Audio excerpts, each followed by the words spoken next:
Dear friends, today I am going to take you on a divine journey to the shores of Gujarat, where the Arabian Sea meets the land with unending devotion. Here stands one of the most sacred and mysterious temples of India, Somnath Jyotirlinga, the very first among the 12 holy Jyotirlingas of Lord Shiva.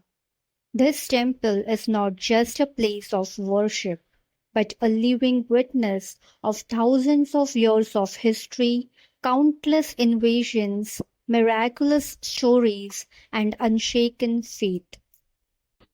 The sacred Katha of Chandra, the moon god. Long ago, the moon god Chandra was cursed by his father in law, Daksha Prajapati. Daksha had given 27 of his daughters in marriage to Chandra, but Chandra showed special love only towards Rohini.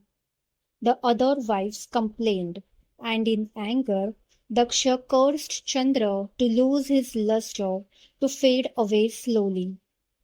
A weakened and fading moon caused chaos in the universe. Plants, animals, and humans all suffered without the moon's soothing rays. To free himself, Chandra came to the shores of Gujarat and began deep penance to Lord Shiva. For thousands of years he chanted and prayed. Finally, Lord Shiva appeared and blessed him. From today, I will reside here as Somnath, the Lord of the Moon. Your brightness will wax and wane, but you will never disappear completely. And so, the first Jyotirlinga was established here. From that day, this holy place has been known as Somnath, the protector of Chandra, the moon god. Mentioned in ancient scriptures. The greatness of Somnath is praised in many scriptures, in Rig Veda, in the Shiv Puran, and even in the Skanda Puran. Somnath finds a special mention. It is said, where the waves of the sea chant Om Namah Shivaya, there stands Somnath. Great kings like Ravana, Lord Shiva, and the Pandavas are all believed to have worshipped here. Such is the timeless importance of this temple. The temple that refused to die. Now let me tell you something truly astonishing. Somnath has been called the temple that refuses to die. Why? Because it has been destroyed not once, not twice, but 17 times, and yet it rises again, each time stronger, more glorious, and filled with faith. In 1026 CE, Muhammad of Ghazni invaded India and attacked Somnath. He looted immense wealth. Historians say gold, jewels, and treasures that could feed a kingdom for years. But what shone brighter than gold was the courage of the devotees.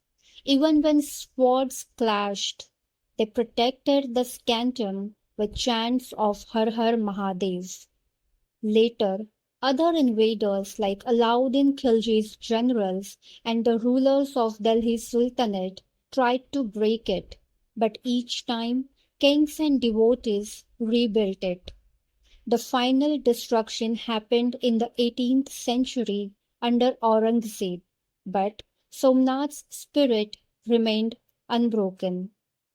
Finally, in 1951, under the guidance of Sardar Vallabhbhai Patel and K. M. Munshi, Somnath was rebuilt once again in its present grand form.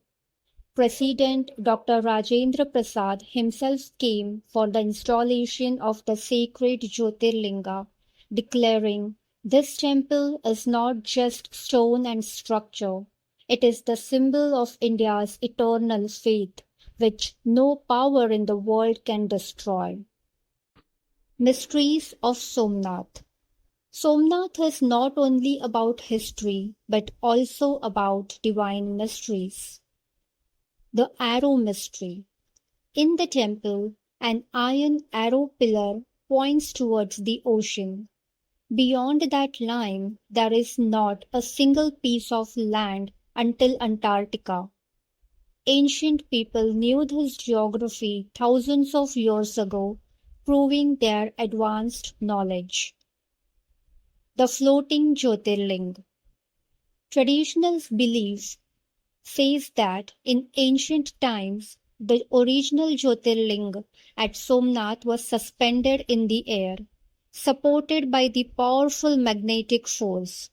It was said to contain the divine gem Syamantak Mani from Lord Krishna's necklace, which emitted endless energy and light. The Sea's Song. Even today, devotees say that if you sit quietly near the temple, you can hear the sea waves chanting Om Namah Shivaya. It feels as if nature itself is bowing down to Lord Shiva. Krishna and the final Leela. There is another sacred story connecting Somnath with Lord Krishna. It is believed that after the great Mahabharat war, Lord Krishna spent his last days in Dwarka.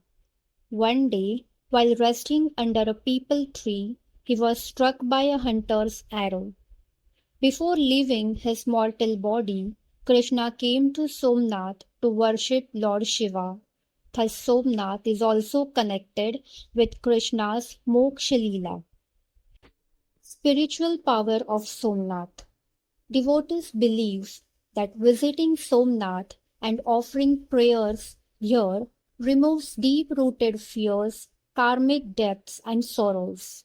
It is said that just by chanting Om Namah Shivaya here, your prayers reach Lord Shiva instantly, carried by the winds and the waves. Even today, thousands of pilgrims, saints and seekers walk barefoot across deserts and villages just to have darshan of Somnath. Dear friends, Somnath is not just a temple of stone. It is a living symbol of faith, courage, and the eternal presence of Lord Shiva. Empires have risen and fallen, invaders have come and gone, but Somnath still stands, reminding us that truth and devotion can never be destroyed. When you stand before Somnath Jyotirling, you don't just see a Shivling, you feel the heartbeat of India, the blessings of Mahadev, and the energy of countless prayers offered across centuries. So if you ever get a chance, go and bow your head to Somnath. Whisper your prayers and you will feel that Lord Shiva himself is listening. Har Har Mahadev.